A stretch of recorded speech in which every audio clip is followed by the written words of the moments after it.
Hi, my name is Will, and this is my video essay on theories of mass media. The first topic I will be discussing is the theoretical framework of cultivation analysis.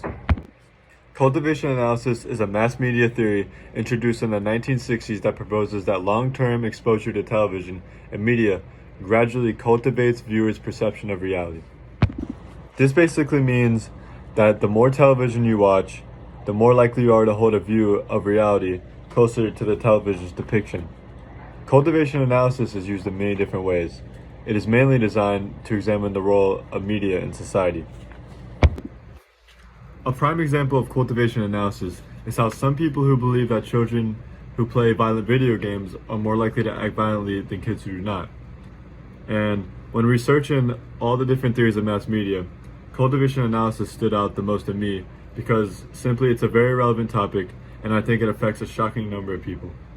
And I also think it affects a lot more people than we realize, which makes it very interesting to me. It was honestly a lot of fun researching because I just find it very intriguing, so I had a lot of fun doing that. And I was able to learn a lot more about the topic on a website called Simply Psychology, and if you go in there and search for cultivation analysis, you can find a lot of very interesting information that is, I'd say it's worth checking out. Moving on to my contemporary topic, I will be choosing the topic of media bias. Media bias is when news media reinforces a certain viewpoint, political view, or worldview instead of reporting in an objective way. Media outlets may reveal their bias when they only report on certain topics or issues that come together to push a narrative. There are many popular trends when it comes to media bias. With the 2024 presidential election coming out, there will be news outlets that tear down candidates that go against their beliefs, and on the other hand, they will push a narrative for their favorite candidate at all costs. Media bias can sometimes be very difficult to detect because at times it is very subtle. In modern society, media bias is getting worse and worse every day because you can go online and read 50 different articles from 50 different news outlets covering the same topic, but all of them are pushing different narratives. This is why media bias can be so dangerous because it makes it hard for people to know what to believe and what not to believe. This is why media bias is such an important and relevant topic. And that is because the news is the world's primary source of news and political information, so the media bias affects everyone, even you. I did a lot of my research on media bias on a website called All Sides, and it helped me grasp a much better understanding on how media bias is currently affecting society and how all the elements of it work. And moving along, another extreme example of media bias is how in North Korea, the government controls all the media, so the people are forced to consume whatever media the government feeds them.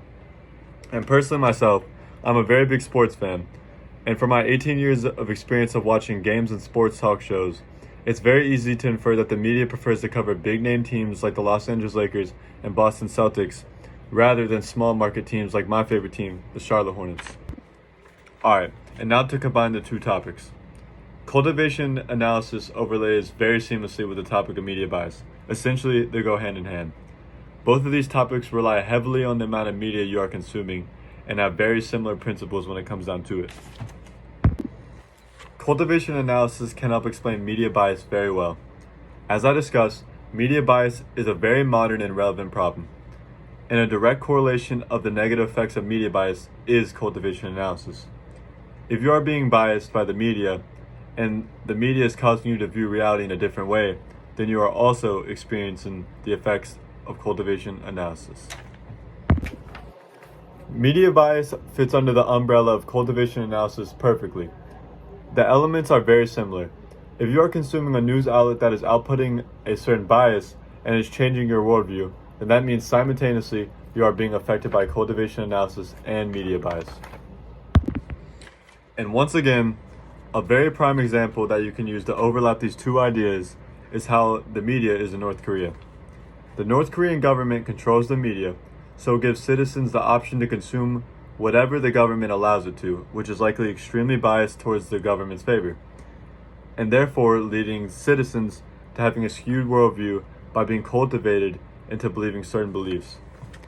In conclusion, the two topics of media bias and cultivation analysis collaborate really well with one another and can be used in collaboration to help explain each topic better. And thank you so much for watching. Goodbye. Boom.